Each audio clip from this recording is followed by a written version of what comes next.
జై శ్రీమన్నారాయణ. అస్మద్గురుభ్యో నమః. శక్తిత్రయ సమేతాయ మీఢుషేహం కృతాత్మనే చేత అకూతి రూపాయ నమో వాచో విభూతయే. సత్వరజస్తమశక్తి సమేతునకు, జ్ఞానేచ్ఛాక్రియాశక్తి సమేతునకు, సహ ఓజో బల సమేతునకు, అన్నిటినీ వర్షించువానికి, అహంకార స్వరూపునకు, చిత్త అకూతి రూపునకు, వాగ్విభూతి స్వరూపునకు నమస్కారము. 4th Canto 24th Chapter 43rd Prayer. భగవద్బంధువులారా, Srimad Bhagavata తత్వదీపిక 3వ స్కంధం 16వ పాడ్కాస్ట్లో స్వాగతం. ఇంతవరకు మనం విదురుడు మైత్రేయ సంవాదంలో నుండి జరిగిన విషయం లోపల ప్రజాపతులు ఎలా సృష్టించాడు, తర్వాత రుద్రుడు ఎలా ఆవిర్భవించాడు, ఆ స్థానాలేమిటి, తర్వాత జరిగిన విషయాన్ని మనం తెలుసుకున్నాం. ఇంకా ముందు తను ప్రశ్నిస్తున్నాడు. ప్రశ్నకు సమాధానం ఏమిస్తున్నాడో మనం అనుభవిద్దాం. విదురుడు మరల మైత్రేయుని ప్రశ్నించెను. బ్రహ్మ తన శరీరములో ఆయా అవయముల నుండి వేదములు మొదలగు వాని సృష్టించెను కదా, ఏ అవయము నుండి దేన్ని సృజించును ఎరుంగజేయము. మైత్రేయుడు చెప్పుచున్నాడు, బ్రహ్మకు 4 దిక్కుల యందును 4 ముఖములు కలవు. తూర్పు వైపున్న ముఖము నుండి ఋగ్వేదము, దక్షిణం వైపు ముఖము నుండి యజుర్వేదము, పడమట ముఖము నుండి సామవేదము, ఉత్తరపు ముఖము నుండి అథర్వణవేదము సృజింపబడెను. ఇవి యజ్ఞములలో వినియోగింపబడును. ఇందు వరుసగా హోత మొదలగు 4 చేయదగిన కార్యములకు ఉపయోగపడు మంత్రములుండును.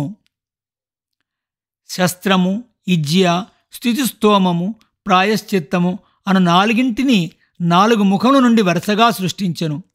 హోత చేయదగు దేవతా స్తోత్ర రూపములగు మంత్రములను శస్త్రము అందురు. వానిని హోత చెప్పవలెను. అందుచేత దానిని హౌత్రము అందురు. ఇజ్య అధ్వర్యువు చేయవలసిన ప్రక్రియ, దానిని అధ్వర్యువు చేయవలెను. అందుచే దానిని అధ్వర్యవము అందురు. సంగీత రూపముగు స్తోత్రమునకు ఉపయోగించు రుక్ సముదాయము స్తుతిస్తోమము అనబడును.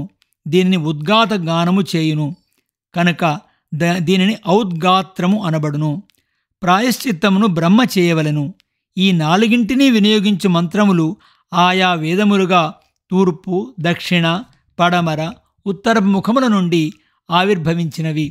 హోత, అధ్వర్యువు, ఉద్గాత, బ్రహ్మ అను 4 ఈ 4 క్రియలను ఆ మంత్రములతో చేయుచుందురు. అందుచే యజ్ఞమునకు చాతుర్హోత్రము అందురు. యజ్ఞములను, దానిలో ఆ ఋత్విక్కులు వినియోగించడి మంత్రములను సృజించి బ్రహ్మ ఉపవేదములను కూడా సృజించెను. ఆయుర్వేదము, ధనుర్వేదము, గాంధర్వము, స్థాపత్యము అనేవి 4 ఉపవేదములను వరుసగా 4 ముఖములచే బ్రహ్మ సృజించెను. ఆయుర్వేదము రోగములకు చికిత్స మొదలగునవి నిరూపించు శాస్త్రము. ధనుర్వేదము, ధనుర్విద్య, గాంధర్వము సంగీత శాస్త్రము. స్థాపత్యము, శిల్పశాస్త్రము ఇట్లు వేదములను, ఉపవేదములను సృజించిన తరువాత ఇతిహాస పురాణములను పంచమ వేదముగా సృజించెను. ఇవి అన్నియూ ముఖము నుండి వెలువడెను. తరువాత కర్మకాండను సృజించెను. ఉక్త్యము అను 2 కర్మలను తూర్పుముఖము నుండి, పురుషి, అగ్నిష్టుత్ అనే 2 కర్మలను దక్షిణముఖము నుండి, అప్తోర్యామము, అతిరాత్రము అను వానిని పశ్చిమముఖము నుండి, గోసవము, వాజపేయము అను వానిని ఉత్తరముఖం నుండి సృజించెను. ఇట్లే ధర్మమునకు విద్య, దానము, తపస్సు, సత్యము అనే 4 పాదములను సృజించెను. బ్రహ్మచర్యము, గార్హస్థ్యము, వానప్రస్థము, సన్యాసము అనే 4 ఆశ్రమములను సృజించెను. ఆ ఆశ్రమలలో ఆచరించవలసిన వృత్తులను కూడా సృజించెను. బ్రహ్మచర్యాశ్రమమున గాయత్రీ మంత్రమును అనుష్ఠించుట, స్త్రీ సంగము లేకుండా ఉపనయనం మొదలు గాయత్రిని జపించుట, 3 రాత్రులు ప్రాజాపత్య వ్రతం ఆచరించుట, వేదములు పూర్తి చేయునంత వరకు బ్రహ్మచర్యమును పాటించుట, బ్రహ్మచర్యమునే స్థిరముగా ఉండిపోవుటచే నైష్ఠికము అనే వృత్తులను బ్రహ్మచర్యమున చేయదగినవిగా సృజించెను.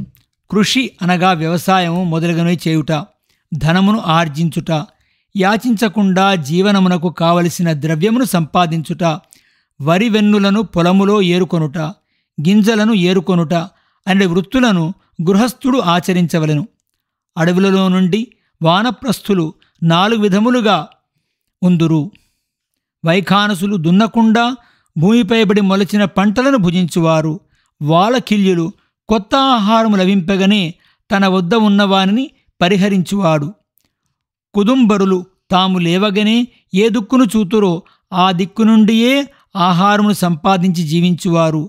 ఫేనపులు నురుగు త్రాగి జీవించువారు. ఇట్లు వానప్రస్థులు 4 విధములుగా ఉందురు. సన్యాసులు కూడా 4 విధములుగా ఉందురు. కుటీచకుడు, బహూదకుడు, హంసుడు, పరమహంసుడు. కుటీచకుడు సన్యాస ఆశ్రమమందలి ధర్మములను వదలక పాటించువాడు. బహూదకుడు కర్మను ప్రధానముగా ఆచరింపక జ్ఞానమునే ప్రధానముగా స్వీకరించువాడు. హంసజ్ఞానాభ్యాసమునందే నిష్ఠగలవాడు. పరమహంస తత్వమును పరిపూర్ణముగా ఎరింగి ఉండుటచే ఏ వ్యాపారం లేనివాడే ఉండువాడు. ఇవి కాక బ్రహ్మ నుండి అన్వీక్షకి, త్రయి, వార్త, దండనీతి అని 4 విద్యలు ఆవిర్భవించెను. ఆత్మ అనాత్మ అనేది వివేకమును ఎరింగెడి విద్య అన్వీక్షకి. దీనివలన మోక్షములు ఫలించును. ఋగ్వేదము, యజుర్వేదము, సామవేదమను 3 వేదములకు త్రయి అని పేరు. వానిచే స్వర్గము మొదలగు ఫలములను పొందుటకు కర్మలను ఆచరింతురు. కృషి, వాణిజ్యము, వడ్డీ వ్యాపారం అననవి వార్త అనబడును. దీనిచే జీవనమునకు కావలసిన పదార్థములు, ధనము లభించును. దండనీతి అర్థమును సాధించుటకు ఉపయోగించును. ఇట్లే బ్రహ్మ 4 ముఖముల నుండి భూ, భువః, సువః, మహః అనేది 4 వ్యాహృతులు బయలువెడలెను.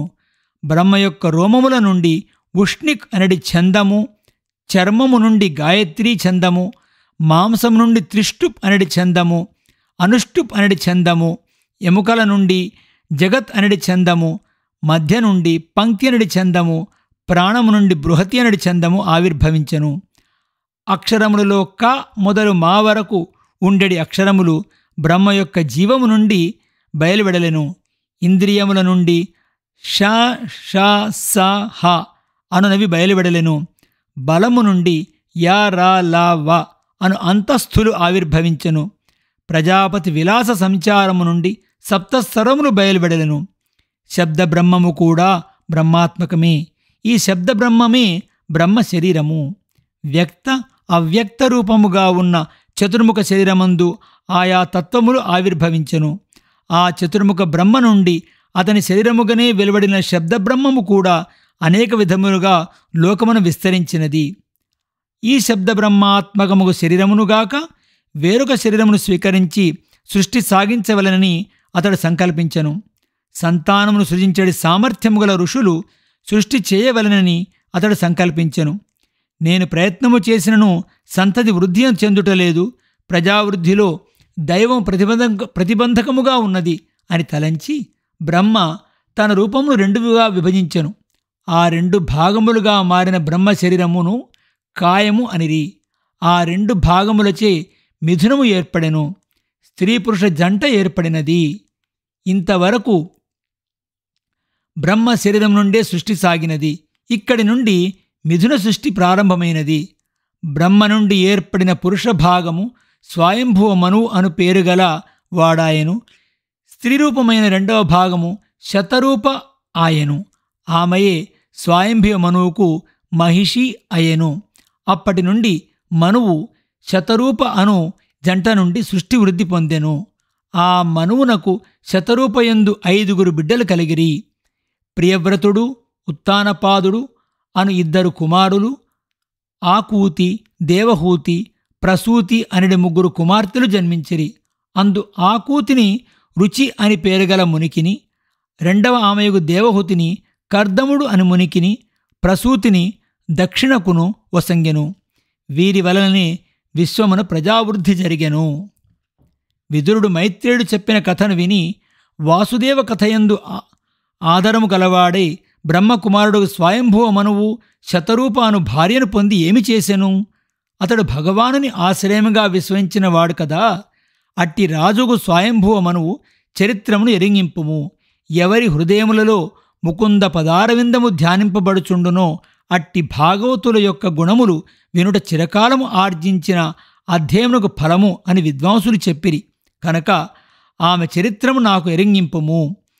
విదురుడు కోరగా భగవానుడు అత్యంత ప్రీతిపాత్రుడు అగు విదుని ప్రశ్న విని ఆనందించిన మైత్రేయుడు చెప్పుచుండెను. స్వయంభువ మనువుతో జరిగినటువంటి చరిత్ర ఏమిటనేది మనము మరొక పాడ్కాస్ట్లో తెలుసుకుందాం. జై శ్రీమన్నారాయణ. అస్మద్గురుభ్యో నమః.